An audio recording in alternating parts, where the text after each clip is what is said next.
अस्सलामुअलैकुम वरहमतुल्लाहि वबरकातुहू।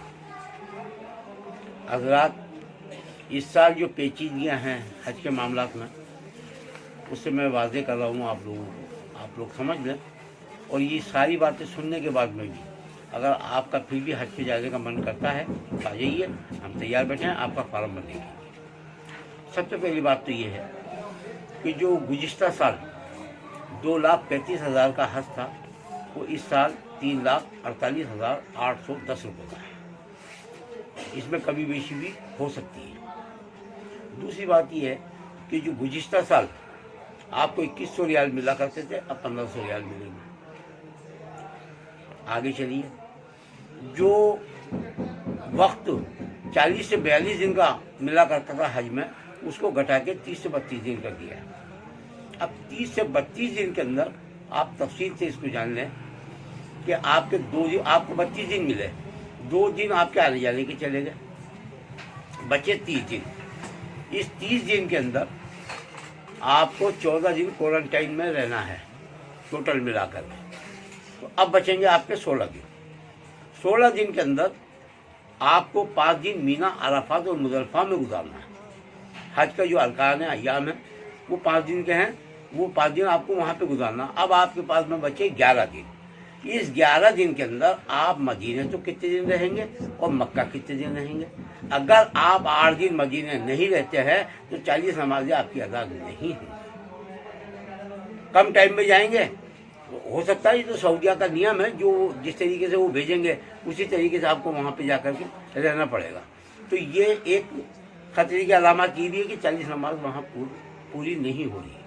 चलिए, अब आइए, आप जयपुर से आपकी फ्लाइट ही नहीं है, आपको दिल्ली से जाना। तो जो आपका 3.5 लाख रुपये जमा हो रहा है, उसके अलावा आप जो अपने लवाकिन रिश्तेदार कुनबेदारों को लेकर के जाएंगे, तो वही 4 लाख रुपये में जाकर के आपका एक आदमी का हज का खर्चा बैठा।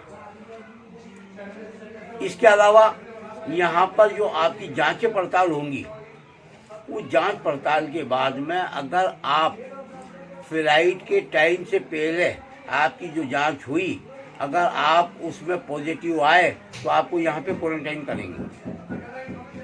और उसके अंदर आपका वक्त हुआ फ्लाइट का, तो आपको सेकंड, थर्ड या फोर्थ फ्लाइट के अंदर वो रवाना कर देंगे। और अगर आपका वक्त नहीं बचा, फ्लाइटें ख़त्म हो गई, तो आप यहाँ की यहीं रह गए, आप जा नहीं पाएंगे। तो इन बातों पे आपको बड़ी तफसील से गौर करना है। अच्छा, दूसरा जो है रियाल का मैंने आपको बता ही दिया है। एक वहाँ पे ऐप मिलेगा आपको। हरम में आप कंटिन्यू 24 घंटे नहीं बैठ सकते, हरम आपके लिए नहीं खुलेगा। वहाँ पे ऐप के ज़रिए आपको परमिशन लेनी पड़ेगी। जब वो परमिशन आपको देंगे तब आप हरम में जाएंगे।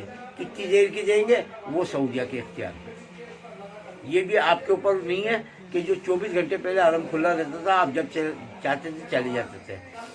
समझे, असवद का बोस आपको नहीं लेने देंगे, खाने काबा के आपको चिमटने नहीं देंगे, उसका हुदूद कायम कर दिया उन्होंने। उस हुदूद के बाहर ही आपको तवाफ करना है। अब मामला यहाँ आता है कि यहाँ से जब हाजी जाएगा तो लबलब की जो पहाड़ी है, वहाँ से आपको एहराम बांधे हुए होना चाहिए।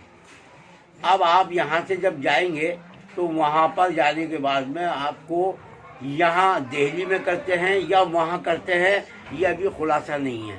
72 घंटे आपको क्वारंटाइन रहना है।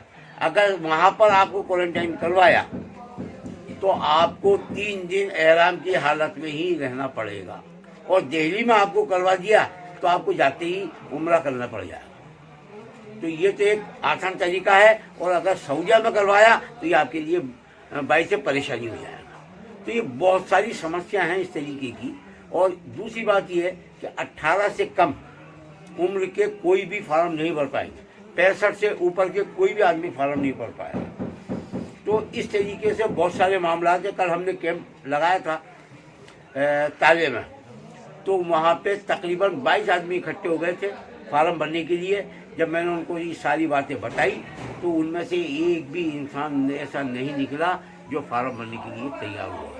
तो आप पहले इन बातों पर गौर कर लीजिए। 10 जनवरी तक का टाइम है।